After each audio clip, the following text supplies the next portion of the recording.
இப்போ பண்ணுறேன்.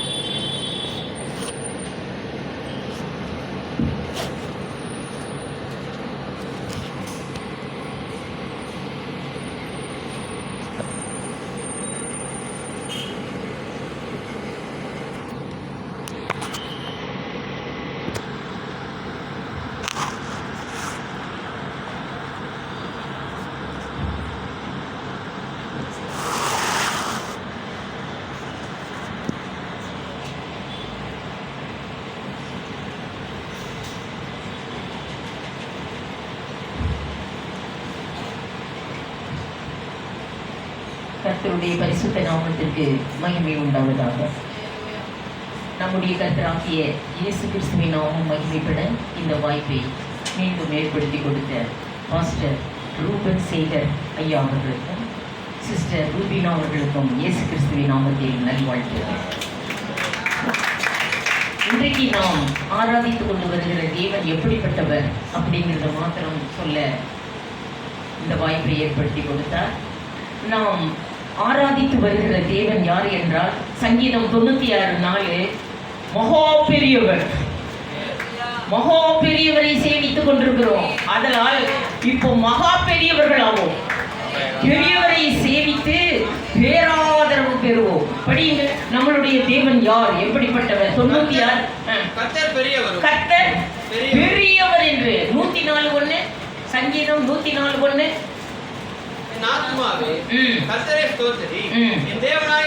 என் தேவனாகிய கர்த்தாவே மிகவும் பெரியவராயிருக்கிறேன். சாதாரண பெரியவர் அல்ல, மிகவும் பெரியவர். பெரியவரை சேவித்துக் கொண்டிருக்கிறோம்.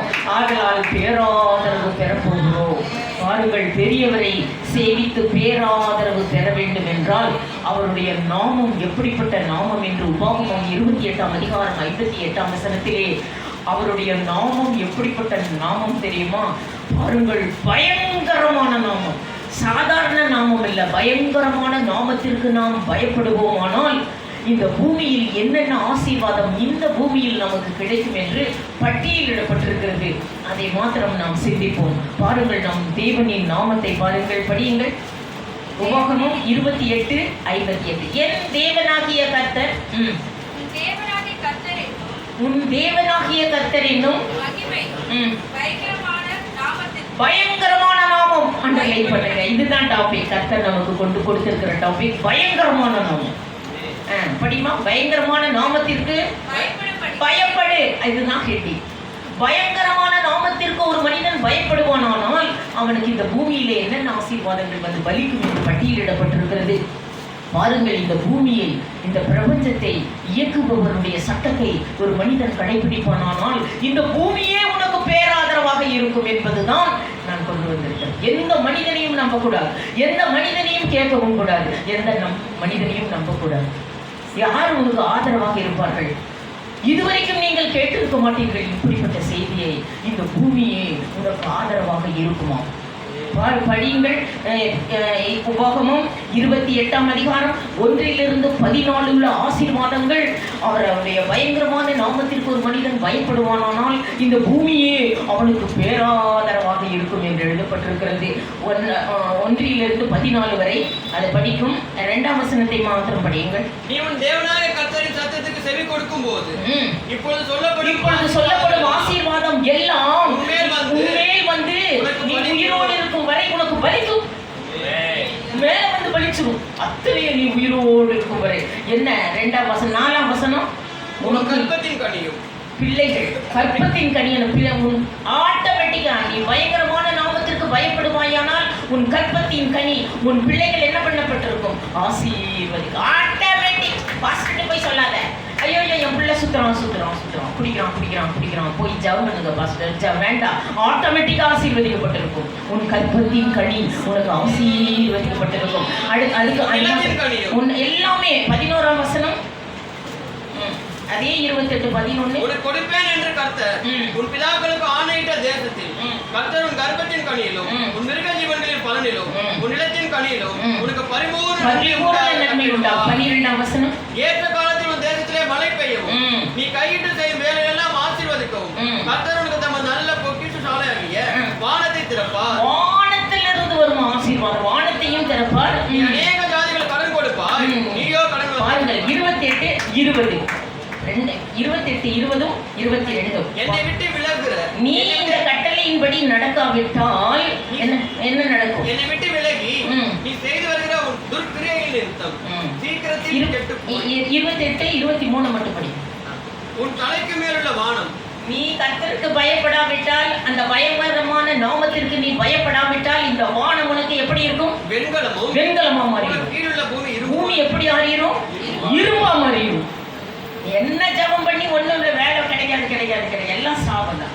வானமே வெண்கலமா மாறிடுமா, நீக்கிற பூமியே இரும்பா மாறிடுச்சுன்னா பூமியே உனக்கு ஆதரவு இல்லை, இரும்பாய் மாறிவிடும் என்று சொல்லப்பட்டிருக்கிறது. அதனால் பயங்கரமான நாமத்திற்கு ஒரு மனிதன் பயப்படும் பொழுது உபாகமம் 28ஆம் அதிகாரத்தில் உள்ள ஆசீர்வாதங்கள் எல்லாம் அவர்களுக்கு பலிக்கும் என்று சொல்லப்பட்டிருக்கிறது. பாருங்கள், என் வசனத்திற்கு நடுக்குகிறவனை மாத்திரம்தான் நான் நோக்கி பார்ப்பேன், தேவன் வார்த்தையாயிருக்கிறார் என்று யோவான் 1ஆம் அதிகாரம் 1ஆம் வசனம். ஏன் எல்லாரும் பைபிளை தூக்கிட்டு சுத்துறீங்க? எல்லாம் வார்த்தையை தூக்கிட்டு சுத்துறீங்க. என்ன தெரியுமா? யோவான் தேவன் என்ன ரூபத்தில் இருக்கிறார் தெரியுமா? வார்த்தையாயிருக்கிறார். தேவன் வார்த்தையாயிருக்கிறார். அதனால்தான் சர்ச்சில் எல்லாம் ஃபுல்லா வார்த்தை எழுதி போட்டுக்கிட்டு இருக்கிறோம். உருவமே இல்லை நமக்கு. எப்ப பார்த்தாலும் வார்த்தையை தான் தூக்கிட்டு சுத்துறோம். தேவன் என்ன ரூபத்தில் இருக்கிறார்? நம் தேவன் படியுங்கள். யோவான் 1:1 ஆதியிலே வார்த்தை இருந்தது, அந்த வார்த்தை தேவனிடத்தில் இருந்தது, அந்த வார்த்தை அந்த வார்த்தை தான் தேவன். அதனால தூக்கிட்டு சுத்துறோம், பைபிளை தூக்கிட்டு வந்தே பைபிள் தூக்குறோம். ஏன்னா தேவன் வார்த்தையாக இருக்கிறார் என்று சொல்லப்பட்டது. அவருடைய வசனத்துக்கு நடுங்குகிறவனை மாத்திரம் நோக்கி பார்க்கிறேன் என்று ஏசாயா 66ஆம் அதிகாரம் 2ஆம் வசனம். One says the Lord, but to the man I look and tremble at my word என்று சொல்லப்பட்டிருக்கிறது. என் வசனத்துக்கு நடுங்குகிறவனை மட்டும்தான் நான் நோக்கி பார்ப்பேன், மற்றவங்க யாரையும் நோக்கி பார்க்க மாட்டேன். எத்தனை பேர் இந்த பூமியிலே அவருடைய வசனத்துக்கு நடுங்கினார்கள், அவர்களுக்கு என்ன சம்பவித்தது என்பதை மாத்திரம் நாம் சிந்திப்போம். படிப்போம். 96 சங்கீதம் 96:9.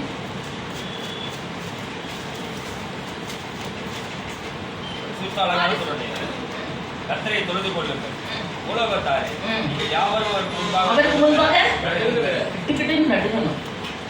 பூலோகத்தாரையில பூமியில யார் குடி இருந்தாலும் சரி, அத்தனை பேர் அவருடைய வசனத்துக்கு என்ன செய்யணுமா?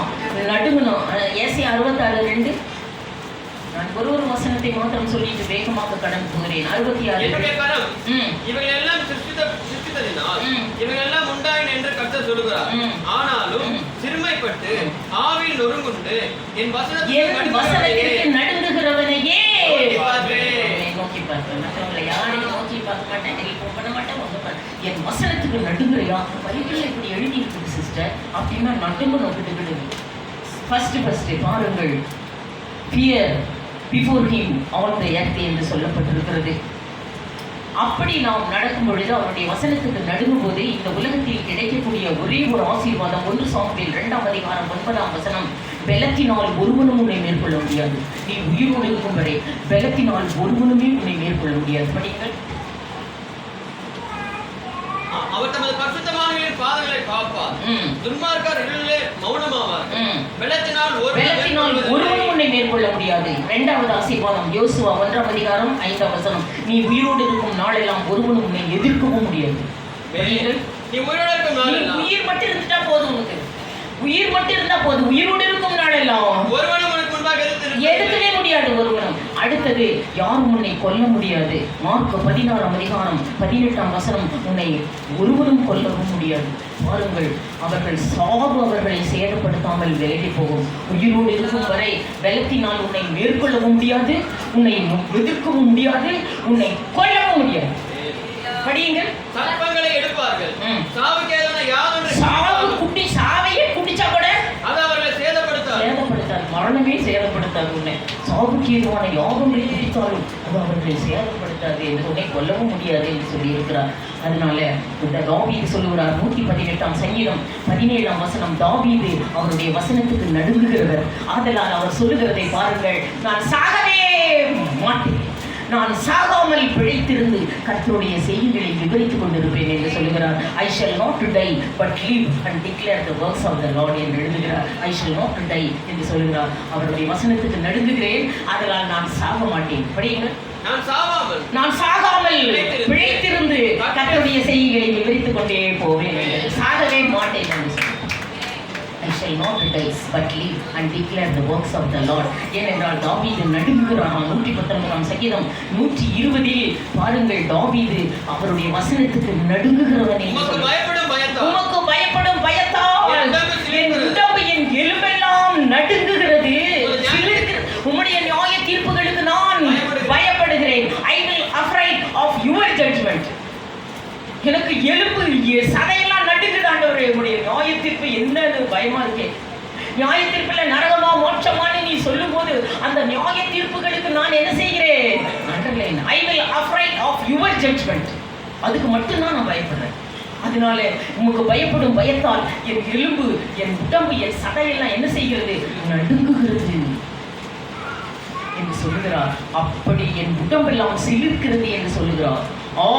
அதனால் பாருங்கள், என் எலும்பெல்லாம் நடுங்குகிறது, உங்களுடைய நியாய தீர்ப்புகளுக்கு பயப்படுகிறேன் என்று சொல்லி ஆல் மை போன், அதாவது சவுலை தேவன் கொன்ற பிறகு, தன் எதிரியாகிய சவுலை தேவன் கொன்ற பிறகு இந்த 35ஆம் சங்கீதத்தை தாவீது எழுதுகிறார். அப்பொழுது சொல்லுகிறார் பாருங்கள், 35ஆம் சங்கீதம் 10ஆம் வசனம், என் எதிரியாகிய சவுலை நீங்கள் கொன்று விட்டீர்கள், ஆதலால் என்னுடைய எலும்பு கூட பாடுதுங்க, எலும்பு கூட சோதரிக்குது உன்னை அப்படின்னு சொல்றார். படியுங்கள். சிறுமைப்பட்டவனை அவனிலும் பெலவானினுடைய கைக்கு தப்புவிக்கிற,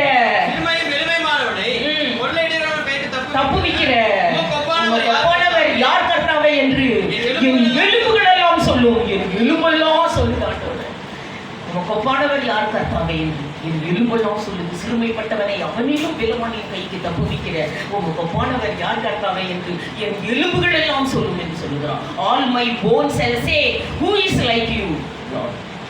என் எலும்பெல்லாம் சொல்லுது. நமக்கு சதையே சொல்றது இல்லை. காலையில் எதிர்த்தா இழுக்க வேண்டியதான், படுத்து குப்பரப்படுத்து தூங்கிட்டாங்களா என்னன்னு தெரியாது. இங்க சதையே அவரை துதிக்க மாட்டேன். எலும்பு எப்ப துதிக்க போகுது?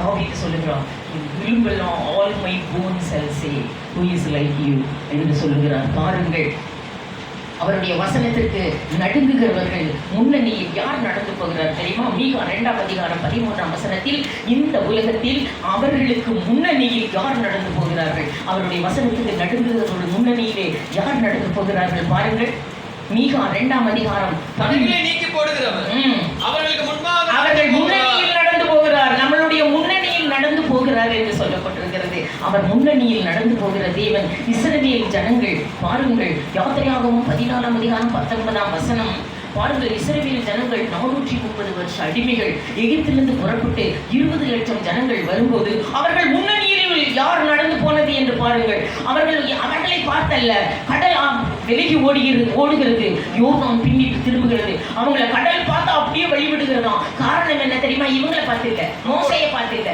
மோசையை கோல பார்த்தல்ல, அவர்களுக்கு முன்னாடி ஒருத்தர் போய் கொண்டிருந்தாங்க. படிகள் யாத்திரையாகும் சேனைகளுக்கு முன்பாக நடந்த தேவதூதனானவர் ஒரு தூதன் போய்கிட்டே இருந்துச்சாங்க முன்னாடி.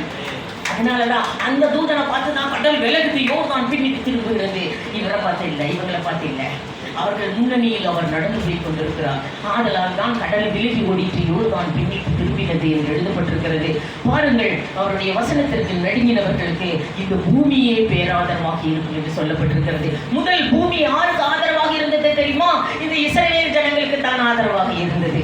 பாருங்கள், தன் அடிமைத்தன வீட்டிலிருந்து எகிப்திலிருந்து புறப்பட்ட 20 லட்சம் ஜனங்கள் பாருங்கள் புறப்பட்டு பார்வோன் போன்னு சொல்லி போட்டு என்ன பண்ணுகிறான் பாருங்கள். யாத்திரையாகவும் 14ஆம் அதிகாரம் 10ஆம் வசனத்திலே அந்த பார்வோனும் அவன் சேனைகளும் என்ன செய்கிறார்கள்? இந்த இஸ்ரவேல் ஜனங்களை போங்கன்னு சொல்லி போட்டு குத்தி போடுறதுக்கு அவங்கள ஈட்டியோடும் கேடகத்தோடும் அப்படியே பின்தொடர்ந்து வருகிறார்கள் என்று எழுதப்பட்டது. ரதங்களோடும் பார்வோனும் அவன் சேனைகளும் ரதங்களோடும் ஈட்டியோடும் கேடகத்தோடும் வேகமாக பின்தொடர்ந்து வருகிறார்கள். அப்பொழுது இஸ்ரவேல் புத்திரர்கள் அலறினார்கள் என்று எழுதப்பட்டது. முன்னாடி பார்த்தா பெரிய சமுத்திரம் நிற்குது, பின்னாடி பார்த்தா அந்த பார்வோனின் சேனைகள் குத்தி போட ரதங்களோட ஈட்டியோட வராங்க.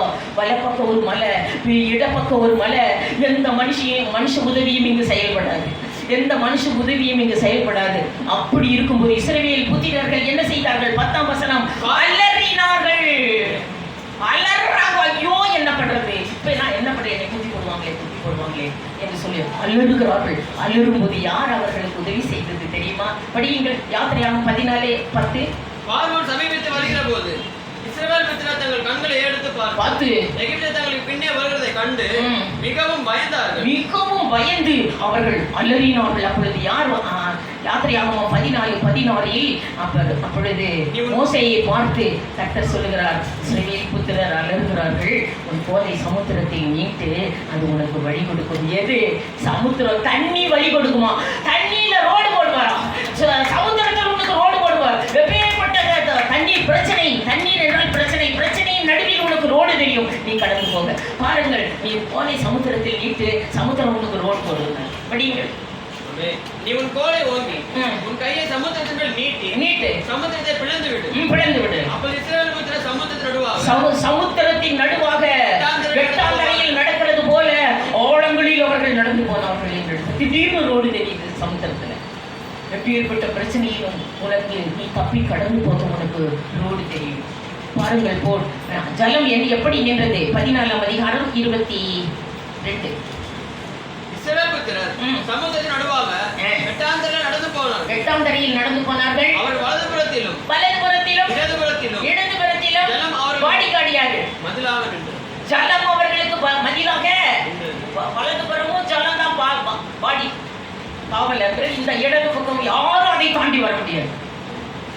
ஜலம் அவர்களுக்கு இருபுறமும் மதிலாக நின்றது. இந்த பூமியில் இருக்கிற ஜலமே உனக்கு பேராதரவாக இருக்கும். மனிதர்கள் தேவை.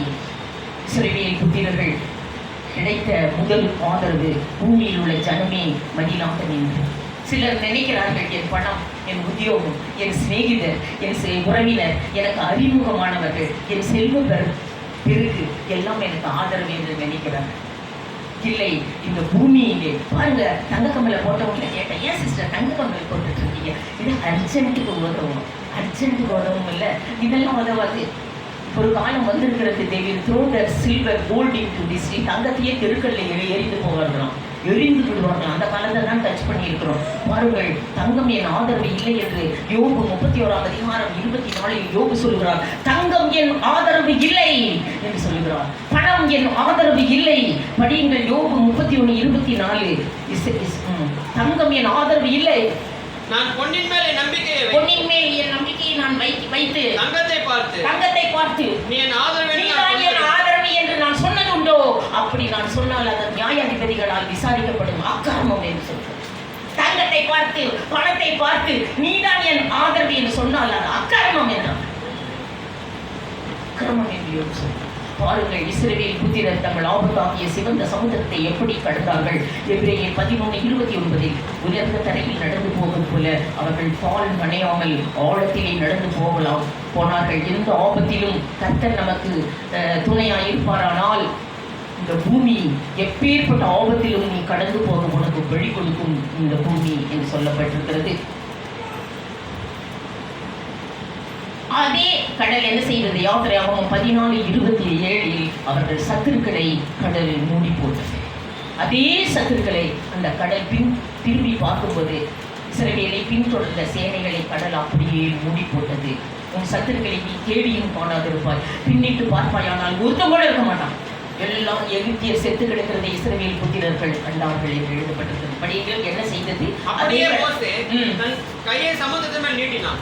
விடியற்காலத்தில் சமுத்திரம் பலமாய் திரும்பி வந்தது. எகிப்தியர் அதற்கு எதிராக ஓடும்போது கர்த்தர் அவர்களை கடல் நடுவே கவிழ்த்து போட்டார். அத்தனை பேரும் கடலின் ஆழத்திலே ஈயம் போல அமிழ்ந்து போனார்கள் சத்துருக்கள் என்று சொல்லப்பட்டிருக்கிறது. அதே தேவனைத்தான் நாம் ஆராதிப்போம்.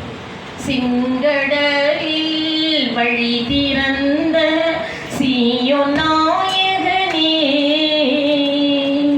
பங்கமின்றி பாலைவனத்தில் பரவரித்தாரே, பங்கமின்றி பாலைவனத்தில் பரவரித்தாரே. செங்கடலில் வழி திறந்த சீயோன் நாயகனே, பங்கமின்றி பாலைவனத்தில் பரவரித்தாரே, பங்கமின்றி பாலைவனத்தில் பரவரித்தாரே.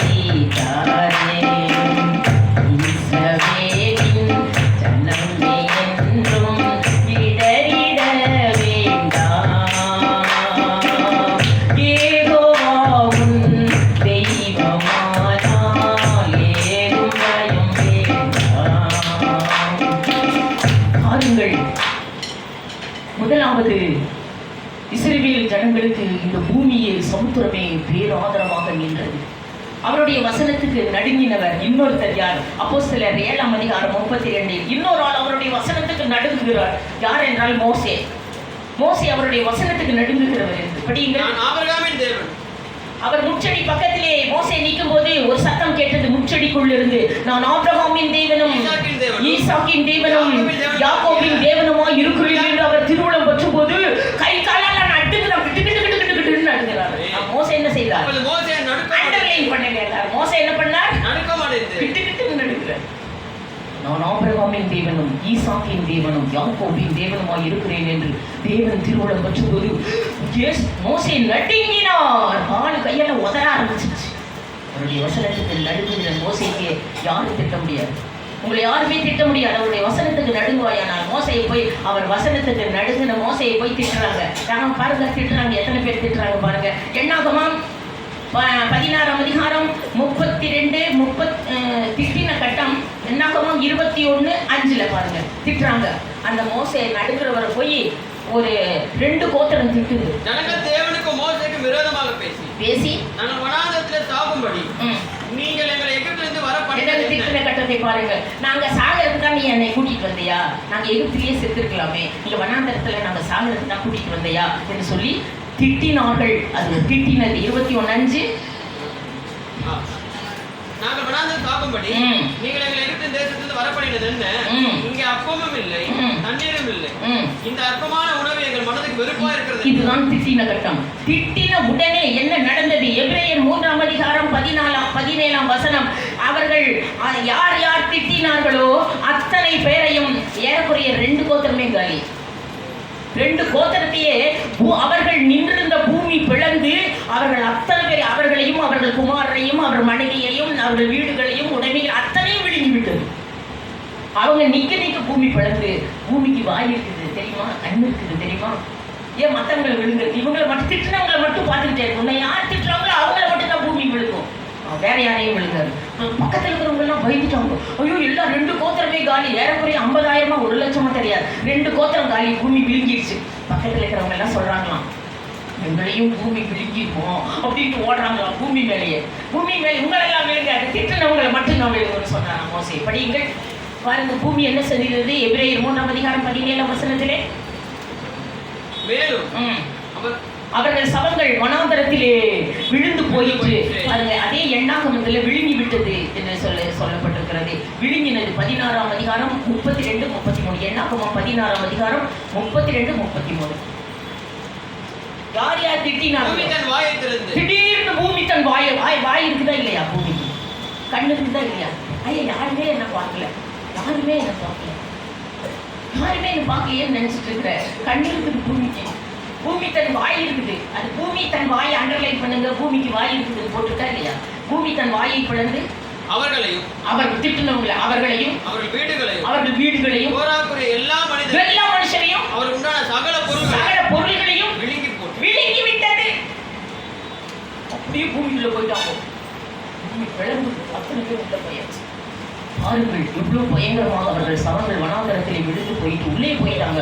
That the ground split apart under them and the earth opened its mouth and swallowed them up என்று எழுதப்பட்டிருக்கிறது. And after that the earth closed over them. வாயை பிளந்து எல்லாத்தையும் விழுங்கிட்டு ஒண்ணுமே தெரியாது போல கரெக்டா மறுபடியும் வாயை. இந்த தேவன் என்றைக்கும் உள்ள சதா உன்னை யார் திட்டுறாங்கன்னா நீ அவருடைய ஏன் நம்மளை என்ன சொல்றாங்க? போகுது பார் ஞாயிற்றுக்கிழமை ஆயிட்டா வெள்ளப்படவை கட்டி போகுது பார் அவங்களே பூமி விழுங்கல. நீ அவருடைய வசனத்துக்கு நடுங்கல. அவருடைய வசனத்துக்கு நடுங்கி இருப்பாய். ஆனால் அவங்க விழுங்கி இருக்கு. நீ போய் பார்த்தா இருக்க மாட்டாங்க. ஏன்னா அதைதான் பூமி பார்த்துட்டு இருக்குது. யார் அவருடைய வசனத்துக்கு மோசே நடுங்கினார். அதனால தான் அவரை திட்டினவங்களை மட்டும் விழுங்கிச்சு, வேற யாரையும் விழுங்கல என்று சொல்லப்பட்டிருக்கு. மோசையிட்ட சொல்றார், கண்களை வெடிப்பில் வைத்து நான் உன்னை மூடுவேன். யார் யார் அவருடைய வசனத்துக்கு நடுங்குகிறார்களோ அவர்களை மூடிவார். அப்படியே டோட்டலி கவரம். பாருங்கள், மூடி பாதுகாப்பேன் என்று 33ஆம் அதிகாரம் 22ஆம் வசனத்தில் யாத்திரையாகும் 33:22 என் வசனத்துக்கு நடுங்குகிற மோசே யாரானாலும் சரி அவனை என் கரத்தின் நிழலினால் வைத்து அப்படியே மூடிடுவேன். அவர் கொரோனாவுக்கு கண்ணு தெரியல. கொரோனா இங்கே தான் இருந்துச்சு, ஒரே வீட்டில் தான் இருக்கிறவங்க எல்லாம், பக்கத்து வீட்டுக்காரிக்கு கொரோனா தான், செத்து போயிட்டாங்க. ஏன் உனக்கு மூக்கில் போட மாட்டேங்குது, காரணம் என்ன? உன்னை கண்ணு தெரியல. நீ உன்னை தெரிஞ்சா தானே வந்து இதுக்கு இப்போ ஒரு பாக்ஸில் வச்சு ஆண்டவர் என்ன செய்கிறார்? கண்மலை வெடிப்பில் வைத்து உன்னை மோசே டோட்டலாக உள்ளே போட்டு மேலே போட்டு முடியாச்சு. சாத்தானுக்கு கண்ணே தெரியல, கொரோனாவுக்கு கண்ணே தெரியல, வியாதிக்கு உன்னை கண்ணே தெரியாது. அவளை மட்டும் கொள்ளுது, உன்னை கொள்றதுக்கு கண்ணு தெரியல. கருத்தின் நிழலினால் என்ன செய்கிறேன்? அப்படியே நான் டோட்டலி கவரம் மூடி வச்சிருந்தாரு, அதனால தான் உட்கார்ந்துட்டு இருக்கோம். கருத்தின் நிழலினால் உன்னை மூடுவேன் என்று சொல்லுகிறார். பாருங்கள், முதல் இஸ்ரவேல் ஜனங்களுக்கு யார் ஆதரவாக இருந்தது? இந்த பூமி, பிரபஞ்சமே அவர்களுக்கு பேராதரவாக இருந்தது. இரண்டாவது, வானத்தை திறப்பேன் என்று சொன்னார். என் வசனத்துக்கு நடுங்குகிறவனுக்கு என்ன கிடைக்கும்? வானத்தை திறப்பேன். பாருங்கள், தெபோராள் என்று ஒரு பெண் இருந்தாள். உபாகமம் 28:12 உனக்கு சகாயம் செய்ய வானத்தை திறப்பணும். அவருடைய வசனத்துக்கு நடுங்குகிறவர்களுக்கு என்ன கிடைக்கும்? ஆசீர்வாதம், வானத்தை திறப்பேன் என்றார். படிகள் 28:12. ஏற்ற காலத்தில் உன் தேசத்தில் மழை பெய்யும், நீ கைது செய்யும் வேலையெல்லாம் ஆசீர்வதிக்கவும் கர்த்தர் உனக்கு தமது நல்ல பொக்கிஷசாலையாகிய வானத்தை திறப்பார். அண்டர்லைன் பண்ணுங்க. சும்மா வானமே உதவியாக இருந்ததாம். தெபோராள் என்று ஒரு பெண் இருந்தாள். பழைய ஏற்பாட்டிலே நியாயாதிபதிகள் காலத்திலே அவனவன் தன் இஷ்டத்துக்கு சரிபூர்ணபடி வாழ்ந்த காலம். மோசேயும் போயிட்டாரு, யோசுவாவும் போயிட்டாரு, யாருமே இல்லை ஜனங்களை நடத்த.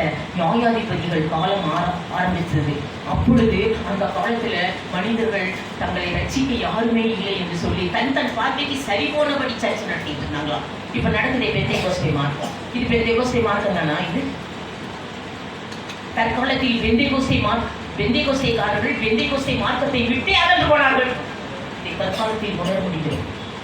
அதே போல அவனவன் தன் பார்வைக்கு சரிபோனபடி வாழ்ந்தானாம். படியுங்கள், நியாயாதிபதிகள் காலத்தில் 27:25.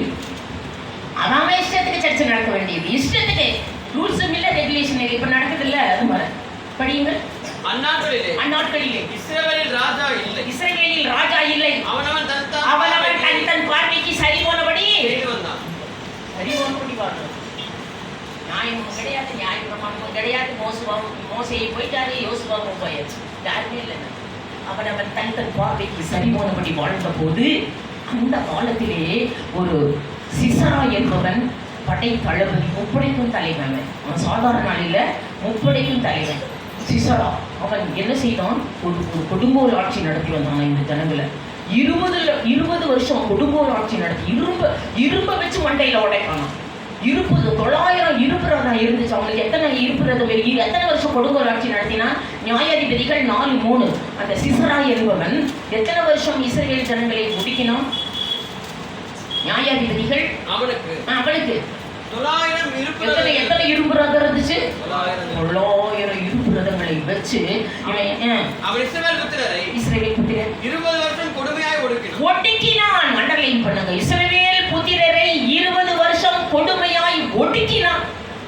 வாழ்ந்து கத்துறாங்க. இஸ்ரவேல் இரும்பு கொண்டு அடிச்சா எப்படி இருக்கும்? சிசரா என்பவன் அந்த காலத்திலே தெபோராள் என்பவள் எழுப்பினாள். பாருங்கள், தெபோராள் பட்ட தளபதி. அங்க ஒரு யுத்தம் நடக்கிறது. அவன் சொல்றா, இந்த சிசராவை நான் மேற்கொள்ள போறேன், நான் புறப்பட போறேன். ஆம்பளைங்க வந்தாலும் சரி, வராட்டியும் சரி. இப்ப எப்படி நான் ஓடி வந்துக்கிறேன்?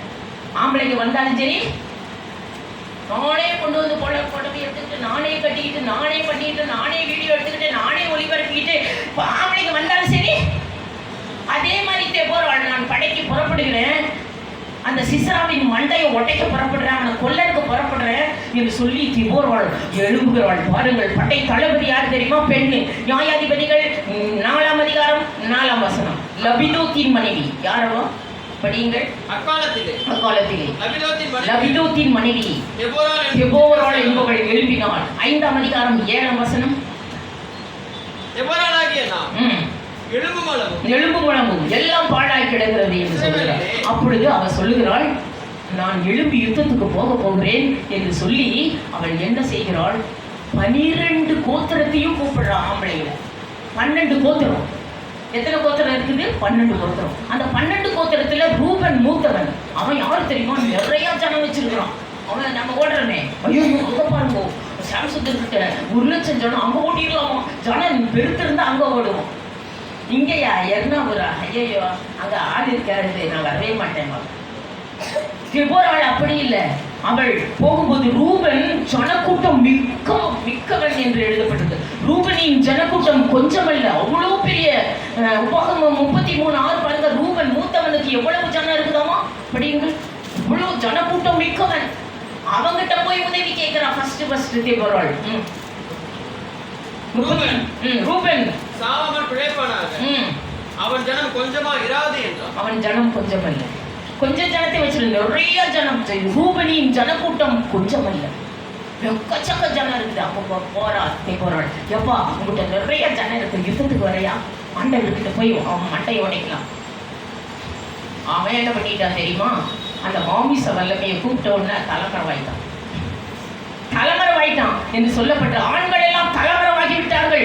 பாருங்கள், உதவ வேண்டிய சமயத்தில் உதவாமல் அவன் தலைமறைவாகி விட்டான் என்று 5ஆம் அதிகாரம் 23ஆம் வசனத்தில் தெளிவாக குறிக்கப்பட்டிருக்கிறது. ஆண்டவர் பட்சம் துணை நிற்க அவன் வரவில்லை. ரூபனை கூப்பிட்டா வரமாட்டேன்ட்டான், தலைமறைவாயிட்டான். கதவை கூட்டிட்டு குடாக்களுக்குள்ளேயே இருந்து விட்டான் என்று எழுதப்படும். படியுங்கள், தலைமறைவாகி விட்டான். 23. வேரோசை சபியுங்கள், சபிக்கவே சபியுங்கள் என்று கர்த்தருடைய தூதனானவர் சொல்லுகிறார். அவர்கள் கர்த்தரின் பட்சத்தில் துணை, அவன் அண்டர்லைன் பண்ணுங்க, அவன் கர்த்தரின் பட்சத்தில் துணை நிற்க வரவில்லை. கீசோன் நதி அடித்து கொண்டு போய்விட்டது. அப்புறம் அவனை கேட்டா ஆண்கள் எல்லாம் தலைமறைவா வரவில்லை. வீட்டுக்குள் இருந்தான் என்று 16ஆம் வசனம். வீட்டுக்குள்ளேயே இருந்துக்கிட்டான், கதவை தாப்பால் போட்டுருக்கு.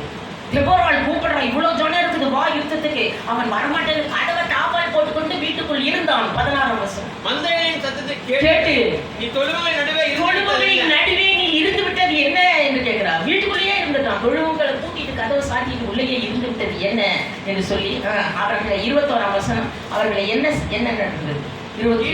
கீசோன் நதி, பூர்வ நதி ஆகிய கீசோன் நதி அவர்களை எல்லாம் அடித்துக் கொண்டு போய்விட்டது. கேட்டாள், 12 எல்லா கோத்திரத்தையும் கேட்டாள், யாரும் வரமாட்டேன்ட்டாங்க. கடைசியில பாருங்கள், ஒரு 2 பேர் மட்டும் வருகிறார்கள். லபிதோத்தின் மனைவி புறப்படும் பொழுது யாருமே வரல, 2 ஆண்கள் மட்டும் வரேங்கிறாங்க. 2 ஆள். அப்போ என்ன பரவாயில்ல, யார் எல்லாம் தலைமறைவாகிக்கிறீங்க, வரமாட்டேங்கிறாங்க. குடாக்கள் அந்த சத்தத்தை கேட்கும்போது அவள் யார்கிட்ட உதவி கேட்டாலும் அவங்கெல்லாம் அந்த இடத்துலேயே இருந்து விட்டார்கள் என்று 14ஆம் வசனம். 5, 14, 17 எல்லாம் பாருங்க. கீழையாட்டு மனுஷன் என்ன பண்ணிட்டாங்க? 16ஆம் வசனத்துல கீழையாட்டு மக்கள் கிட்ட கேட்கிறார், நீ உதவி செய்ய வரையா? நீங்க உங்ககிட்டயும் நிறைய ஆண்கள் இருக்கிறார்கள் என்று கேட்டதுக்கு அவர்கள் என்ன சொல்லுகிறார்கள்? அக்கறையிலே இருந்து விட்டார்கள். அந்த பக்கமே, இந்த பக்கமே வரக்கூடாது, நம்ம என்ன செய்யலாம், அந்த கரையிலேயே இருந்து அக்கறையிலேயே இருந்து விட்டார்கள் என்று சொல்லப்பட்டிருக்கு. அவர்களை எல்லாம் கீசோன் நதி அடித்து கொண்டு போய்விட்டது. கடைசியில யாரும் துணை நிற்க வரவில்லை. யார் வந்தது தெரியுமா? பாருங்கள், யார் துணை நிற்க வந்தது என்று சொல்லப்பட்டிருக்கிறது. சத்துருவின் மண்டையை உடைக்க. நியாயாதிபதிகள் 5ஆம் அதிகாரம் 20ஆம் வசனம். அந்த பெண்ணுக்கு சங்கீதம் 68:34 நியாயாதிபதிகள் 5ஆம் அதிகாரம் 20ஆம் வசனத்தில் வானம் அவளுக்கு ஆதரவாக நின்றது. ஒரு மனுஷனும் அல்ல, வானம் வந்துச்சு ஆதரவாக. படியுங்கள் 5:20. வானத்தில் யுத்தம் உண்டாயிற்று, நட்சத்திரங்கள் தங்கள் அயனங்களிலிருந்து சிசராவோடு யுத்தம் பண்ணி. யார் யுத்தம் பண்ணினது? சிசாவர. வானங்களில் இருந்து அவளுக்கு ஒத்தாசை வந்து நட்சத்திரங்கள் உதவி செய்தது என்று எழுதப்பட்டிருக்கிறது. பாருங்கள், they fought from heaven, a great storm arose in the face of the Canaanites. The stars in their courses fought against Sisera. எல்லாரும் தலைமறைவாகி இருக்கும்போது யுத்தத்திலே என்ன நடந்தது? வானம் ஆதரவு வந்தோடனே இந்த பூமியில என்ன நடந்தது தெரியுமா? அவளுடைய தெபோராளை சேர்ந்த ஒரு பெண், அவள் பேர் என்ன குறிக்கப்பட்டிருக்கிறது? லபிதோத்தின் ஏபேரின் மனைவி யாகேல் என்று சொல்லப்பட்டிருக்கிறது. நியாயாதிபதிகள் 4:17-21 இதை எடுத்துக்கொள்வோம். ஏபேரின் மனைவி கிட்ட திடீர்னு சிசரா யுத்தம் அதிகரிக்கும் போது அந்த சிசரா ஓடி வர்றாங்க. ஓடி வந்து அவங்க படைக்கிட்டேயே அது ஒரு பொம்பளை இருக்கிறா வீட்டிலன்ட்டு வேஷம் மாறி ஓடி வந்து, ஐயோ அம்மா அவங்க பார்த்தாலாமா ஆகும். தெபோராளோட அசிஸ்டன்ட் தான் பார்க்குறான். இன்னும் நம்ம வீட்டுக்குள்ளேயே எதிரி வந்து ஒளிய யார்ட்டையும் சொல்லாத, நான் படுத்து தூங்கிக்கிறேன். அதுக்கு சொல்ல, சரி பாப்பா, பால் வேணுமா? பால் இந்த பால் எல்லாம் காய்ச்சி கொடுக்குறவங்களாம், படுத்துக்கோ, இங்கேயே படுத்துக்கோ. அடிச்சூரின்னு படுத்தோன்னே அப்படியே தூக்கிட்டாங்க சிசரா. படியுங்கள். அவன் என்ன சொல்லுகிறாள் பாருங்கள். 17ஆம் அதிகாரம் 4ஆம் அதிகாரம் 17ஆம் வசனத்தில் கால்நடையாய் கேனியனாகிய ஏபேரின் மனைவியிடம் ஓடி வந்து அவள்கிட்ட கேட்கறான். என்னன்னு? அப்ப யாபேர் என்னும் ஆச்சரின் ராஜாவுக்கு கேனியனாகிய ஏபேரின் வீட்டுக்கும் சமாதானம் உண்டாயிருந்தது. யாகேல் வெளியே சிஸ்ராவுக்கு எதிர்கொண்டு போய் உள்ளே வாரும். அவன் சொல்றான், உள்ள பாருங்க, ராஜா பாருங்க, வாங்க வாங்க உள்ள படுக்கணும்னா முடியல, என்னால தாங்க முடியல, கொஞ்சம் தண்ணி கொடு. தண்ணி அந்த பாலை கொடுக்குற காட்சி எல்லாம் படுத்தவன் தூங்கணுமா? ஆமா ஆமான்ட்டு அப்படியே தூங்கிட்டான். தூங்குன உடனே என்ன செய்தாலும் கூடார ஆணி எடுத்தான். சிசரான்னு தெரிஞ்சிருச்சு அவளுக்கு. ஒரு சின்ன கூடார ஆணி எவ்வளவு பெருசு இருக்கும், இப்போ காலண்டர் மாற்ற அளவுக்கு சின்ன அடி தான் இருக்கும். அதை எடுத்து அவன் நெத்தியில வச்சு சுத்தி எடுத்து அடிச்சாலாம். அது இவ்வளவு பெரிய ஆணியா மாறிடுச்சான்.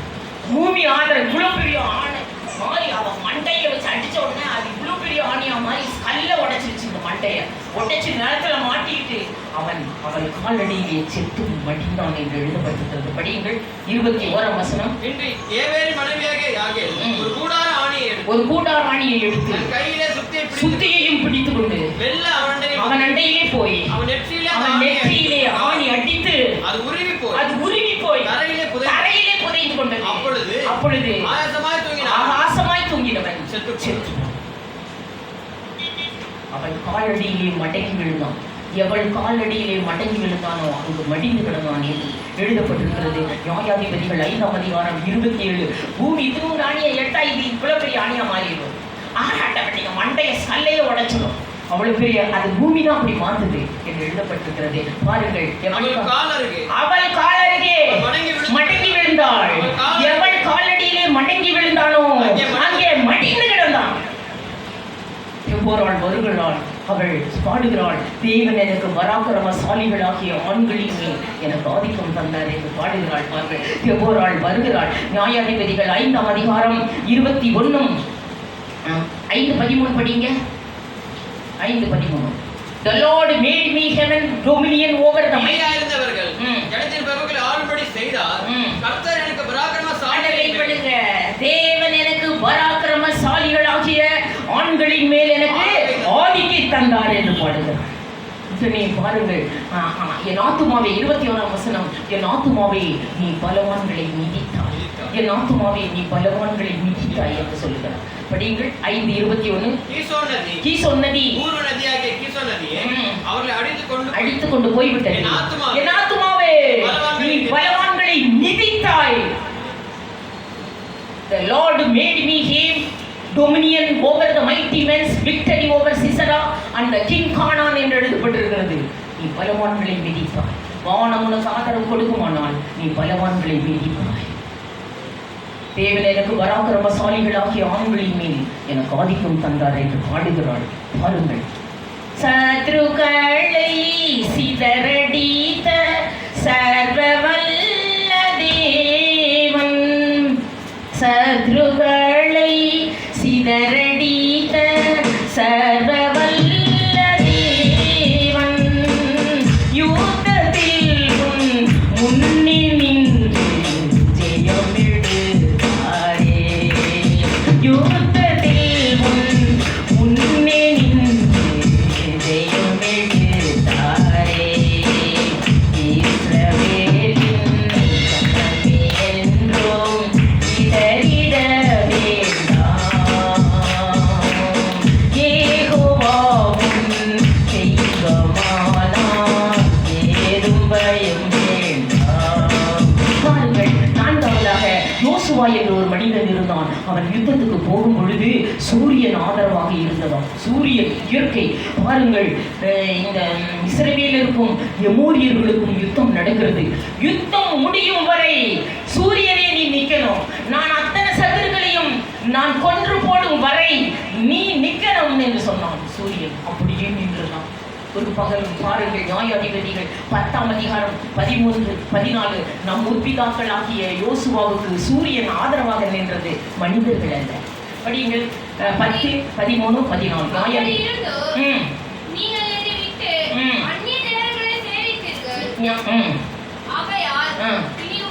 நியாயாதிபதிகள் 10ஆம் அதிகாரம் 13, 14. யோசுவாவுக்கு 14ஆம் வசனம். ஏன் யோசுவல்ல நியாயாதிபதிகள் 10ஆம் அதிகாரம் 13 14. சூரியன் படிங்க. எமோரியரை, ஆமா, எமோரியரை அழிக்கும் வரை. அப்பொழுது ஜனங்கள் தங்கள் சத்துருக்களுக்கு நீதியை சரிக்கட்டும் மட்டும் சூரியன் நின்றது, சந்திரனும் நின்றது, சூரியனும் நின்றது. சத்துருக்காக சொல்றார், ஒரு சத்துரு இல்லாம அத்தனை பேரையும் நான் கொல்லும் வர சூரியனே நீ நிற்கணும், சந்திரனே நீ நிற்கணும். அப்படியே நின்றது. பிதாக்கள் நம்பின தேவன் எல்லாரையும் அழித்தார் யோசுவா என்று நியாயாதிபதிகள் 10ஆம் அதிகாரம் 28. எல்லாரையும் அழிக்கும் வரை வானம் அவனுக்கு ஆதரவாக இருந்தது என்று சொல்லப்பட்டிருக்கிறது. படியுங்கள் 10:28. எமோரியர்கள் எல்லாரையும் அழிக்கும் வரை நீ நிற்கணும் என்று சொன்னார். அப்படியே நின்றது இயற்கை. படியுங்கள். எல்லாரையும் அழித்து தீர்க்க மட்டும் 10:28. அந்நாளிலே யோசுவா மகதேயாவை பிரித்து அதை பட்டய கருக்கினால் அழித்து அதன் ராஜாவையும் அதிலுள்ள மனுஷராகிய சகல சகலரையும் அழிக்க மட்டும் நீ நிற்கணும் என்று சொல்லி ஒருத்தர் கூட இல்லை. நான் கடைசி ஆளை வெட்ட வரைக்கும் சூரியனை நிற்கணும் நின்றது. கிபியோன் மலை மேல் சூரியனை நில்லென்றானே யோசுவா தெய்வதூதனிடம். கிபியோன் மலை மேல் சூரியனை நில்லென்றானே யோசுவா தெய்வதூதனிடம். அந்த வல்லமை இந்த வேளையில் எங்கள் தீயும் உண்மை பக்தனே வீசும் ஒளியினிலே ஆகாதோன்றும் இயேசுநாதா கிருபை தாரும் என்றாரா. பாருங்கள், அவருடைய வசனத்திற்கு மாத்திரம் நடுங்குகிறவர்கள். ஏசாயா 54ஆம் அதிகாரம் 14ஆம் வசனத்தில் அவர்கள் மட்டும்தான் பூமியிலே நன்றாய் இருப்பார்கள், வேற யாரும் பூமியில் நன்றாய் இருக்க மாட்டார்கள் என்று எழுதப்பட்டிருக்கிறது. அவருடைய வசனத்துக்கு நடுங்குகிறவர்கள் மாத்திரம்தான் இந்த பூமியிலே நன்றாய் இருப்பார். படியுங்கள். நீதியினால் சிறப்பட்டிருப்பாய், கொடுமைக்கு தூரமாவாய், பயமில்லை. பிரசங்கி 8ஆம் அதிகாரம் 12ஆம் வசனம். பயப்படாதிருப்பாய். பிரசங்கி 8:12. பாவி மூதுதரம் பொல்லாப்பை செய்து நீடித்து வாழ்ந்தாலும் என்ன, தேவனுக்கு அஞ்சி அவருக்கு பயந்திருப்பவர்களே நன்றாய் இருப்பார்கள். அண்டர்லைன் பண்ணு. நீ நல்லா இருப்ப பூமியில உயிர் இருக்கிற வரைக்கும். அவருக்கு அஞ்சி அவருக்கு பயந்திருப்பவர்கள் மாத்திரம் பூமியில் எப்படி இருப்பார்கள்? அண்டர்லைன் பண்ணுங்க. நன்றாய் இருப்பார்கள் என்று அவர் ஒருவருக்கே பயந்திருக்கிறார். தாவீது சொல்லுகிறார் 119:42. ஆண்டவரே, நான் உம்முடைய வார்த்தைக்கு மாத்திரம் பயந்திருக்கிறேன், வேற எதுக்கும் நான் பயப்படவில்லை என்று சொல்லு. I will afraid of your judgment என்று. மனிதர்களுக்கோ, மனித சட்டத்திற்கோ, இயற்கை பேரழிவுக்கோ, மாறுபட்ட சூழ்நிலைகளுக்கோ, கஷ்டங்களுக்கோ, திகிலுக்கோ, நாசத்துக்கோ, கொடுமைக்கோ பயப்படாதவர்கள். பாருங்க, ரோமர் 8ஆம் அதிகாரம் 36, 37, 38. எதுக்குமே நான் பயப்பட மாட்டேங்கிறாரு பவுல். எதுக்குமே பயப்பட மாட்டேன். எதுக்கு பயப்பட மாட்டேன்? படியுங்கள். கிறிஸ்துவின் அன்பை விட்டு நம்மை பிரிப்பவர் யார்? உபத்திரவத்துக்கும் பயப்பட மாட்டேன். வியாகுலமோ, துன்பமோ, பசியோ, நிர்வாணமோ, நாசமோசமோ, பட்டயமோ, எல்லாவற்றிலேயும் நாம் நம்மை அன்பு கூர்ந்து முற்றிலும் ஜெயம் கொள்ளுகிறவர்களாய் இருக்கிறோமே. அப்படி பேசு. பாருங்கள், உபத்திரவமோ, வியாகுலமோ, துன்பமோ, பசியோ, நிர்வாணமோ, நாசமோசமோ, பட்டயம் எது வந்தாலும் நாம் நம்மை அன்பு கூறுகிறவர்கள் முற்றிலும் ஜெயம் கொள்ளுகிறவர்களாய் இருக்கிறோமே. அப்படி பேசு. எந்த உபத்திரவம் வந்தாலும் பாருங்கள், பவுல் கூறுகிறது, அவர் கட்டளைக்கு பயந்திருப்பவர்கள் ஆதி காலங்களிலிருந்தே ரட்சிக்கிறார். பாருங்கள், அவர்களை ரட்சித்துக் கொண்டிருக்கிறார். பாருங்கள், அடுத்தது இன்னொருத்தருக்கு வானம் ஆதரவாக இருக்கிறது. யார்? எலியா. சமாரியாவிலே எலியா தங்கி இருக்கிற சமாரியாவிலே கொடிய பஞ்சம் வந்தது என்று 1 ராஜாக்கள் 18ஆம் அதிகாரம் 2. உலகத்திலேயே 5 பஞ்சம் தான் வந்திருக்குது. உலக பஞ்சம். இப்ப கொரோனா எப்படி வந்து உலகத்துக்கே தான் வந்துச்சு. உலகத்தில் இருக்கிற எல்லாருமே தான் மூக்கத்தை கட்டிட்டான். உலகத்துக்கே வந்துருச்சு கொள்ளை நோய். அதே போல எலியா காலத்துல பஞ்சம், உலகத்துக்கே பஞ்சம். அதுல எலியா காலத்துல ஒரு பஞ்சம், உலகத்துக்கே பஞ்சம். உலகத்துக்கே பஞ்சம் வரணும்னா என்ன நடக்கும்? வானம் மழை பெய்யல, வானம் மழை பெய்யல, அப்போ உலகத்துக்கே பஞ்சம் வரும், பயிர்கள் விளையாது. அப்போ எலியாவின் காலத்திலே வானம் மழை விட்டு அப்போ எலியா ஆகாபுக்கு தன்னை காண்பிக்க போனான். பஞ்சமா வெளியில் சமாரியாவில பஞ்சம் எப்படி இருந்தது? எலியா தங்கி இருக்கிற காலத்திலே கொடிதான் குட்டியும் பஞ்சம் வந்துருச்சு. அந்த குட்டியும் பஞ்சத்துல இந்த எலியாவுக்கு சாப்பிடுறதுக்கே இல்லை. என்ன பண்றது? பெரிய தீர்க்கதரிசி. குட்டியும் பஞ்சம், உலகத்துக்கே பஞ்சம், வானம் மழை பெற்றுச்சு, மழையே வரல, குட்டியும் பஞ்சம். குட்டிய பஞ்சத்துல சாப்பாட்டு தேவை இருந்துச்சு, சாப்பிடறதுக்கே ஒண்ணுமில்லை சமாரியாவில். உடனே பாருங்கள், வானம் அவனை பாதுகாத்தது, அவருக்கு ஆகார பஞ்சம் வந்துருச்சு, சாப்பாட்டு தேவை. உடனே நம்மள என்ன செய்தார் தெரியுமா? ஒரு ஜெபம் பண்ணிட்டார். ஜெபம் பண்ணிட்டு நேரா ஒரு சூரச்செடிக்கு போனார், அங்கே படுத்துக்கிட்டு தூங்கிட்டார். 1 ராஜாக்கள் 19:5. பெரிய பஞ்சம், சாப்பிட்றதுக்கே ஒன்றும் இல்லை. ஒரு பயங்கரமான ஜெபம் பண்ணினார். ஜெபம் பண்ணிட்டு நேரா போயிட்டு நம்மளாட்டா வாழ்னு கத்துல பக்கத்து வீட்டில் ஏதாவது தரையா குழம்பு தரையா சோறு தரையா இதெல்லாம் கேட்கவும் இல்லை, ஒன்றும் இல்லை. நேரா போய் ஒரு சூரச்செடியில படுத்து தூங்கிட்டார். படிங்க, நம்மளும் அதே மாதிரிதான் செய்யணும். ஒரு சூரச்செடியின் கீழ் படுத்துக்கொண்டு நித்திரை பண்ணினான். பாருங்கள், அதாவது ஒரு சூறை செடியில நேரா படுத்துக்கொண்டு நித்திரை பண்ணினான் எழுதப்பட்டது. பாருங்கள், ஜெபம் பண்ணி விட்டான். எப்படி ஜெபம் பண்ணுகிறான் தெரியுமா? பயங்கரமான ஜெபம் அந்த இடத்துல சொல்லப்பட்டிருக்கிறது. ஆண்டவர் வாக்கு கொடுத்திருக்கிறார். அவருக்கு பயந்திருப்பவர்களுக்கு சங்கீதம் 12:5 அவர் வசனத்துக்கு நடுங்கி அவர்களை இந்த பூமியில எப்பேற்பட்ட பஞ்சம் வந்தாலும் கொள்ளை நோய் வந்தாலும் நான் அவர்களை பாதுகாத்து சுகமாய் இருக்க பண்ணுவேன்னு கர்த்தர் வாக்கு கொடுத்திருக்கிறார். படிங்க சங்கீதம். ஏழைகள் பாழாக்கப்பட்டது நிமித்தமும் எளியவர்களிடம் பெரும் மூச்சு நிமித்தமும் நான் இப்பொழுதும் எழுந்து அவன் மேல் சீறுகிறவர்களுக்கு அவனை பண்ணுங்க, அவனை காத்து சுகமாய் இருக்க பண்ணுவேன். எப்ப பார்த்தாலும் அவர் அவர்கிட்ட சொல்லுவார், சுகமா இருக்க பண்ணுவேன், உன்னைய காப்பேன், உன்னை சுகமா இருக்க பண்ணுவேன். அதே போல என்ன நடந்துச்சு? பயங்கர பஞ்சம், சாப்பிடறதுக்கு ஒண்ணும் இல்லை.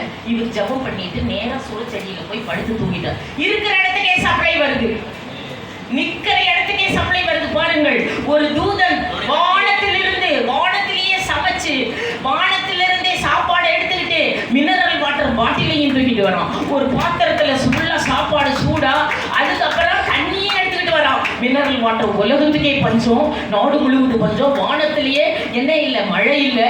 அப்போ இருக்கிற இடத்துக்கே சப்ளை வருகிறது. பாருங்கள், ஒரு தூதன் புறப்பட்டு வந்து எந்திரிச்சு தட்டி எழுப்பி 19:5 அவனை விழாவிலே தட்டி எழுப்பி, எந்திரி, சாப்பாடு கொண்டு வந்திருக்கேன், சாப்பிட்டுங்கிறான். படிங்க, எல்லாருக்கும் கவலை என்ன தெரியுமா? என்னன்னு படிங்க. 5 ஒரு தூதன் அவனுக்கு தட்டி எழுப்பி சாப்பிடு, கொண்டு வந்திருக்கேன் சாப்பாடு. எல்லாருக்கும் அதான் கவலை. நான் புருஷன் பாருங்க, நீ சாப்பிட்டியான்னு ஒரு வார்த்தை கேட்கல, என் பொண்டாட்டி பாருங்க சாப்பிட்டியான்னு கேட்கல, பிள்ளை சாப்பிட்டியான்னு கேட்க மாட்டேங்கிறாங்க. என்னங்க ரிலேஷன்? யாரும் கேட்காட்டி பரவாயில்ல, தூரம் கேட்கிறாங்க, உங்களுக்கு சாப்பாடு எந்திரிச்சு சாப்பாடு கொண்டாந்துருக்க, எழுந்திருந்து போஜனம் பண்ணி என்றான். அவன் விழித்தான். 6ஆம் வசனம். அவன் விழித்து பார்க்கிற போது சுடப்பட்ட அடைகளும் ஒரு பாத்திரத்தில் தண்ணீரும் வைக்கப்பட்டிருந்தது என்று சொன்னார். உலகமே பஞ்சம், நாடு முழுவதும் பஞ்சம், உலகத்துக்கே பஞ்சம்.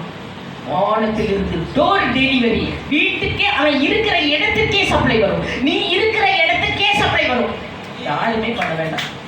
எங்கள் அம்மா அடிக்கடி சொல்லுவாங்க, சின்ன வயசுல நான் ஸ்கூல் படிச்சுட்டு இருக்கும்போது எங்கள் அம்மா சொல்லுவாங்க, அது எனக்கு என்னன்னே தெரியல.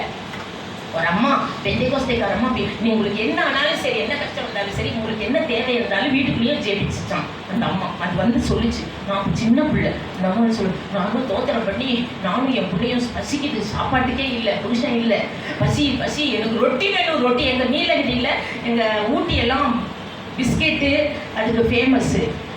வரிக்கி பிஸ்கெட் தான் நாங்கள் ரொம்ப சாப்பிடுவோம், அதே தின்னு பழகிட்டேன். அங்கேருந்து கூட பார்சல் வர வச்சேன், நான் ஊட்டியில் பிறந்தவன். அதே போல் அந்த அம்மாவுக்கு ரொட்டி வேணும் பிடிச்சிருச்சு, ரொட்டி வேணும் ஆண்டவரே முழங்கால் பண்ணிட்டு அந்த அவளும் அந்த பையனும் அப்படியே கத்திட்டே இருந்தாங்களாம், ரொட்டி வேணும் ஆண்டவரே. 10 மணி ரொம்ப கத்தும்படி அந்த வழியில் ஒரு குடிகாரம் நல்லா குடிச்சிட்டு அந்த வழியில் போனான். வெளியில் குடிகாரம் குடிச்சிட்டு சத்தம் கேட்டுச்சு, என்ன ரொட்டி வேணும் ரொட்டி வேணும் ரொட்டி வேணும் இந்த அம்மாவுக்கு. கத்திட்டு சரி நம்ம ஒரு ரொட்டி வாங்கி போட்டுடலான்னு சொல்லிட்டு கடையிலேருந்து ஒரு ரொட்டியை வாங்கி அந்த ஜன்னல் வழியாக தோப்புன்னு போட்டாங்க. இந்த ஆள் 2 ரொட்டியும் போட்டான். போட்ட உடனே ஐயோ தோத்தராண்டவரே ரொட்டி கொடுத்துட்டியா, ரொட்டி கொடுத்துட்டீங்க தோத்தரான். உங்க ஏசு கொடுக்கல, நான் தான் கொடுத்தேன், நான் தான் உனக்கு ரொட்டி. ஆண்டவரே இந்த ரொட்டியை கூட குடிகாரங்க இருந்து கொடுத்தியே, அதற்காக ஸ்தோத்திராண்டவரே அப்படின்னு சொல்லிச்சாங்க. அது போல இருக்கிற இடத்துக்கே தொப்புன்னு வந்து விழுந்தான். ஜன்னல் வழியா ரொட்டி விழுந்தான். நீ இருக்கிற இடத்துக்கே சப்ளை பண்ணு. அவன் சூறை செடிக்கே அவன் சாப்பாடையும் தண்ணீரையும் கொண்டு வந்து கொடுத்தான். டோர் டெலிவரி வந்தது. வானம் அடைபட்டு பஞ்சம் உண்டான போது பூமி ஆதரவாக இருக்கிறது. அடுத்தது மறுபடியும் பஞ்சம் வந்துருச்சு. 1 ராஜாக்கள் 17ஆம் அதிகாரம் 3ஆம் வசனம். மறுபடியும் வானம் அடைபட்டு விட்டது, பஞ்சம் வந்துருச்சு, சாப்பிடறதுக்கு இல்லை. உடனே ஆண்டவர் சொல்லுகிறார், நீ கேரித் என்னும் ஆற்றலையில் ஒளிந்து கொண்டிரு, உன்னை போஷிக்க காகங்களுக்கு கட்டளை இடுகிறேன் என்று சொல்லுகிறார். படியுங்கள். நீ விடத்தை விட்டு புறப்படு, நீ இவ்விடத்தை விட்டு கீழ் திசைக்கு போ. யோர்தானுக்கு நேராக இருக்கிற கேரித் ஆற்றண்டையில் ஒளிந்து கொண்டிரு, அந்த ஆற்றின் தண்ணீரை குடிப்பாய். என்னங்க இது? உலகத்துல எந்த மழையே பெய்யலையா, உலகத்துல எந்த ஆற்றுலையும் தண்ணி இல்லையா, அந்த கேரித் ஆற்றுல மட்டும் தண்ணி வருமா? அது எங்களுக்கு வருது? உலகத்துல வானத்துல இருந்து தானே தண்ணி வரணும், இது பூமியிலிருந்தே வருதான். நீ கேரித்துங்கிற ஆற்றுல மட்டும் ஒளிந்து கொண்டிரு, அங்க ஆற்றுல தண்ணி நல்லா வரும், அங்க குடி நல்லா குடி சொல்லி அனுப்புறார். கேரித் ஆற்றண்டையில் ஒளிந்து கொண்டிரு என்று சொன்னார். அந்த ஆற்றின் தண்ணீரை அது எங்கிருந்து வருதோ அந்த தண்ணி தெரியாது. அந்த ஆற்றுல மட்டும் தண்ணி வருவோம், உலகத்துல எந்த ஆற்றுலையும் தண்ணி இல்லையா, அந்த ஆற்றுல மட்டும் அங்க போய் குடி என்று சொன்னான். அதே மாதிரி புறப்பட்டு அவன் 17ஆம் அதிகாரம் 4ஆம் வசனத்துல அந்த ஆற்றின் தண்ணீரை குடிப்பாய் என்றார். அந்த பூமி உனக்கு ஆதரவாய் இருக்கும், நல்லா தண்ணி கொடுக்கும், நல்லா குடி நல்லா குடி என்று சொன்னாராம். அங்கே உன்னை பராமரிக்க 6ஆம் வசனம் என்ன கட்டளையிட்டு இருக்கிறேன்? காகங்களுக்கு கட்டளையிட்டு இருக்கிறேன் என்று சொல்லுகிறார். அவன் உன்னை போஷிக்க காகங்களுக்கு கட்டளையிட்டு இருக்கிறேன். ஏதாவது பேசினார் அவரு, சரி நம்மளால என்ன சொல்லுவோம்? பெரிய பஞ்சமா, உலகத்துக்கே பஞ்சமா, உலகத்துல எந்த ஆத்துலயும் தண்ணி இல்லையா, சாப்பாடே இல்லையா எல்லாருக்கும். ஆனா இந்த பஞ்சத்துல யார் காப்பாத்துறாங்க? இந்த காக்கா தான் காப்பாற்ற போகுதா? இந்த காக்கா தான் காப்பாற்ற போகுதான்னு நம்ம சொல்லுவோம். போய் இந்த காக்கா தான் என்னை காப்பாற்ற போகுதா? அவன் அப்படி சொல்லு. ஆனா அங்க போய் உட்கார்ந்தோடனே இந்த காக்கா என்ன பண்ணிச்சு பாருங்க. 17ஆம் அதிகாரம் காகங்கள் அவனுக்கு அப்பமும் இறைச்சியும், சாயங்காலத்தில் அப்பமும் இறைச்சியும் கொண்டு வந்து கொடுத்தது. உலகமே பஞ்சமா, நாடு முழுவதும் பஞ்சமா, வானமே அடப்பட்டுருச்சான். உலகத்துல யாருக்கும் சாப்பாடு இல்லை, இவன் மட்டும் 2 வேளை நான் வெஜிடேரியன் சாப்பிட்டு கொண்டு மினரல் வாட்டர் குடித்து கொண்டிருக்கிறான். 2 வேளை நான் வெஜிடேரியன், 2 வேளை கறி சாப்பாடு, ஒரு மினரல் வாட்டர் குடித்துட்டு ஆற்றுல தண்ணி பயங்கரமா வருது, அதுல குடிப்பாய். அந்த ஆற்றின் தண்ணீரை அவன் குடித்தான் என்று 4ஆம் வசனத்தில் சொல்லப்பட்டிருக்கிறது. படியுங்கள். அந்த ஆற்றின் தண்ணீரை நீ குடிப்ப, நல்லா குளிச்சான் நல்லா. ஏனென்றால் ஏசாயா 33ஆம் அதிகாரம் 16ஆம் வசனம், அவர் மனுஷரிடத்தில் பொய் சொல்ல தேவன் ஒரு மனுஷன் அல்ல என்று சொல்லப்பட்டிருக்கிறது. அவனுக்கு எனக்கு பயப்படுகிறவனுக்கு என்ன செய்வேன் நான்? ஏசாயா 33ஆம் அதிகாரம் 16ஆம் வசனத்திலே எனக்கு பயப்படுகிறவனுக்கு என்ன கிடைக்கும்? அவன் அப்பம் அவனுக்கு கொடுக்கப்படும், அவன் தண்ணீர் அவனுக்கு நிச்சயமாய் கிடைக்கும். சொன்னதுதான். எந்த பஞ்சம் வந்தாலும் உன்னோட அப்பா உனக்கு சோறு கொடுத்தே தீருவார், உனக்கு தண்ணீர் கிடைச்சே தீருங்கிறார். அவன் உயர்ந்த இடங்களில் வாசம் பண்ணுவான், அவனுக்கு உயர்ந்த அடைக்கலமாகும். அவன் அப்பம் அவனுக்கு கொடுக்கப்படும், அவன் தண்ணீர் அவனுக்கு நிச்சயமாய் கிடைக்கும். எவன் பயப்படுகிறானோ ஒரு வசனத்துக்கு, அவன் அப்பம் அவனுக்கு கொடுக்கப்படும், அவன் தண்ணீர் அவனுக்கு நிச்சயமாய் கிடைக்கும் என்று சொல்லிவிட்டார். பாருங்கள். அடுத்தது நான் வேகமாக ஏரியாவை பற்றி சொல்லி முடிச்சுட்டு போகிறேன். பாருங்கள், அடுத்தது யாருக்கு இந்த பூமி ஆதரவாக இருக்கிறது? இதுவரைக்கும் பூமி ஆதரவாக இருந்துச்சுன்னு சொன்னேன், வானம் ஆதரவாக இருந்துச்சு சொன்னேன். பாருங்கள், நேபுகாத்நேச்சார் காலத்திலே தானியேல் 3ஆம் அதிகாரம் 5ஆம் வசனத்திலே நெருப்பே ஆதரவாக இருக்கிறது. வேற யாரும் ஆதரவு இல்லை. மனுஷர்கள் எல்லாம் ஆதரவே இல்லை. நெருப்பி அவர்களுக்கு ஆதரவாக இருந்தது. நேபுகாத்நேச்சார் ஒரு பெரிய சிலையை செய்து என்னை வணங்க வேண்டும் என்று சொன்னான். அப்பொழுது சாத்ராக் மேஷாக் ஆபேத்நேகோ நாங்கள் வணங்குவது இல்லை என்று சொன்னார்கள். உடனே நெருப்புக்குள்ள போட்டுட்டான் தானியேல். உயிரோடே தள்ளினான். படியுங்கள், ராஜாவின் வார்த்தையை தள்ளி அவர் வசனத்துக்கு நடுங்கினார்கள். தானியேல் 3ஆம் அதிகாரம் 18ஆம் வசனத்தில் நீர் நிறுத்தின பொற்சிலையை நாங்கள் பணிந்து கொள்வது இல்லை என்று சொன்னார்கள். ஏனென்றால் லேவியராகமம் 26ஆம் அதிகாரம் 1ஆம் வசனத்தில் சொல்லப்பட்டிருக்கிறது, கிறிஸ்தவர்கள் எந்த ஒரு சிலையும் நிறுத்தக்கூடாது, எந்த ஒரு சிலையும் நிறுத்தக்கூடாது. படியுங்கள் லேவியராகமம். அதனால நாங்க சிலையே வழிபட மாட்டோங்கிறாங்க. லேவியராகமம் 26:1. நீங்கள் உங்களுக்கு விக்கிரகங்களையும் சுரூபங்களையும் உண்டாக்கவும் கூடாது. சிலையை நிறுத்தாமல் எங்கேயும் சிலை நிப்பாட்டக்கூடாது. யாதொரு சிலையும் உனக்கு உண்டாக்க வேண்டாம் என்று உபாகமம் 14:22 you shall make you no idols no graven image என்று உடனே அவன் என்ன பண்ணான்? 21ஆம் வசனத்துல 3 பேரையும் கட்டி உயிரோட தள்ளினான். உயிரோட சாகுங்கடா. படிங்க 21. அவர்களை தங்கள் சால்வைகளோடு உயிரோடை தள்ளினான் என்று 21ஆம் வசனம். உயிரோடை தள்ளினான். போடப்பட்ட உடனே சங்கீதம் 29:7 கர்த்தர் என்ன சொன்னார்? என் வசனத்துக்கு நடுங்குகிறவர்கள் வார்த்தை, கர்த்தருடைய வார்த்தை அக்கினி ஜுவாலைகளை பிளக்கும் என்று சொல்லப்பட்டது. The voice of the Lord divines the flames of fire. கர்த்தருடைய சத்தம் அக்கினி ஜுவாலைகளை பிளக்கும். பிளந்துட்டே நடக்கறாங்க. அக்கினிக்குள்ளே தள்ளினா பிளந்துட்டு நடக்கும். ஏன் தெரியுமா? கர்த்தருடைய the voice of the Lord divines the flame of fire. கர்த்தருடைய வார்த்தைகள் அக்கினி ஜுவாலைகளை பிளக்கும். அதே போல அவனை உயிரோட தள்ளினோடனே அவர்கள் ஒரு முடி கூட கருகாமல் நெருப்பே அவர்களுக்கு பாதுகாப்பாக இருந்தது, ஆதரவாக இருந்தது. அவர்களை வேக வைக்காமல், முடி கூட கருகாமல் நெருப்பே பாதுகாத்து வெளியே வாங்கன்னா ஒரு முடி கூட கருகாமல் வெளியே வர்றாங்க. நெருப்பி அவர்களை பாதுகாத்தது என்று சொல்லப்பட்டிருக்கு. அவர்களுக்கு ஆதரவாக இருந்தது என்று சொல்லப்பட்டிருக்கு. அவர்கள் முடி கூட கருகவில்லை. அவர்களுக்கு 3:27 ஒரு சேதமும் இல்லை. நெருப்பு எப்படி பாதுகாக்கிறது தெரியுமா? அவருடைய பிள்ளைகளை ஒரு சேதம், ஏன்னா அந்த வார்த்தை படிக்கல, ஒரு சேதமும் இல்லை என்று சொல்லப்பட்டிருக்கு. 8வது தானியேல் என்ற ஒரு மனிதன் இருந்தான். அவனையும் என்ன சிலையை வைத்து வழிபடு என்று சொன்னார்கள். சொன்ன உடனே என்ன பண்ணினான்? சிங்கங்களின் கெபியிலே போட்டான். ஏறக்குறைய 500 சிங்கம் இருக்குது. தரியு ராஜா அவனை உயிரோடே சிங்கங்களின் கெபியிலே தள்ளின உடனே தானியேல் 6ஆம் அதிகாரம் 24 தரியு ராஜா அதிகாலையில் எழும்பி தானியேலை சிங்க கெபிக்குள் போட்டுட்டு வெடிய தூங்காம காலையில் எழுந்திருச்சு, என் பிரியமான புருஷனாகிய தானியேலே இருக்கிறியா இல்ல சிங்க வயிற்றுக்குள்ள இருக்கிறியா அப்படின்னு கேட்டதுக்கு, சிங்கம் என்னை கடிக்கவில்லை என்றான். சிங்கமே பாதுகாப்பாக இருக்குதான், மிருகங்களே பாதுகாப்பாக இருக்குது.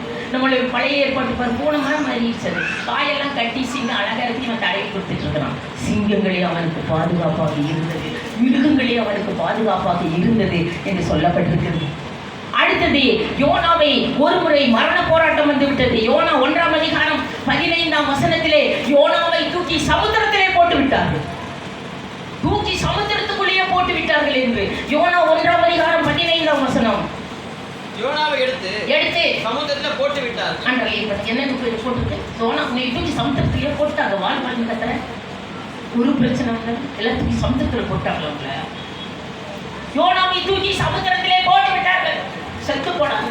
ஆனா அங்க என்ன நடந்தது? 17ஆம் வசனம். ஒரு பெரிய மீன் யோனாவுக்கு பேராதரவாக இருந்ததை வயிற்றுல வச்சுக்கிட்டு போர்டிங் அண்ட் லாட்ஜிங் சூப்பரா வச்சுக்கிட்டு இருக்குது. போர்டிங் லாட்ஜிங் சூப்பரா 3 நாள் நல்ல போர்டிங் லாட்ஜிங். அரைக்கிற இடத்துல போய் விழுந்துட்டான். இறைய அரைச்சிருச்சுன்னா அவ்வளவுதான், அரைக்கிற எந்திரத்துல மாட்டிக்கொண்டாரு. அவங்க போய் பாருங்கள், அவனை மீன் பத்திரமாய் விழுங்கி பாதுகாத்து வச்சுக்கிட்டு இருந்துச்சு என்று சொல்லப்பட்டிருக்கிறது. யோனா 2ஆம் அதிகாரம் 3ஆம் வசனத்தில் படிக்கும்போது அவனை காத்தது மீன். சமுத்திரத்தின் நடுமயமாகிய ஆழத்திலே மாட்டி தள்ளிவிட்டு நீரோட்டம் என்னை சூழ்ந்து கொண்டது, வெள்ளங்களும் அலைகளும் எல்லாம் புரண்டது, கடற்பாசி எல்லாம் என் தலையை சுற்றி கொண்டது. அப்பொழுது முழங்கால் படியிட்டு மீன் வயிற்றுக்குள்ள ஜபம் பண்ணினான். என்ன செய்தது தெரியுமா? அந்த உபதிரவம் 2ஆம் அதிகாரம் 10ஆம் வசனம். கர்த்தர் மீனுக்கு கட்டளையிட்டார். யோனாவை கரையிலே மீன் கக்கிவிட்டது. எந்த பிரச்சனையும் உன்னை கக்கிரும். ஜெபம் பண்ண மீன் வயிற்றுல, அவ்வளவுதான். நான் இன்னமும் உங்களுடைய ஆலயத்துக்கு போவேன், அவ்வளவுதான். ஒரே வார்த்தை தான். இன்னமும் உங்களுடைய ஆலயத்துக்கு தான் போவேன் அப்படின்னு சொன்ன உடனே கத்திருச்சு மீன். சொல்லுங்க, எந்த பிரச்சனை என்ன வந்தாலும் சரி, ஆலயத்துக்கு போவேன்னு சொல்லு, உன்னை அந்த பிரச்சனை கத்திடும். கட்டி விட்டது மீன், கட்டி விட்டது. நம்மளுடைய பழைய ஏற்பாட்டு பரிசுத்தவான்களுக்கு நீரும் நெருப்பும் மிருகமும் மீனும் பேராதரவாக இருந்தது. பாருங்கள், சமுத்திரம் பேராதரவாக இருந்தது. பரிசுத்தவான் வானமும் பூமியும், இலியாக்கு வானம், இஸ்ரவேல் ஜனங்களுக்கு சமுத்திரம். வானமும் நம்மளுடைய பழைய ஏற்பாட்டு பரிசுத்தவான்களுக்கும் புதிய ஏற்பாட்டு பரிசுத்தவான்களுக்கும் வானமும் பூமியும் மிருகமும் மீனும் நீரும் நெருப்பும் பேராதரவாக இருந்தது. ஆதலால் ஓங்கும் புயமும் பலத்த கரமும் உன் பக்கமே உண்டு. ஓங்கும் புயமும் பலத்த கரமும் உன் பக்கமே உண்டு. தாங்கும் கிருபை தயவு இரக்கம் தாராளமாயுண்டு. தாங்கும் கிருபை தயவு இரக்கம் தாராளமாயுண்டு. இஸ்ரவேலின் ஜனமே என்றும் இடறிட வேண்டாம். யெகோவாவும் தெய்வமானார், ஏதும் பயம் வேண்டாம்.